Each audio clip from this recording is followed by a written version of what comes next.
Welcome back to another technical deep dive here in the Debug Zone. Today, we're tackling a big question and breaking it down with insights from other users. Hopefully, this clears up some misconceptions and helps you get the answer you need. So, buckle up, stay a little curious, and let's jump right in.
And that's a wrap.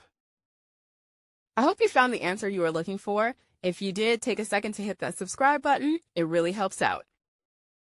And let me know in the comments which solution worked best for you.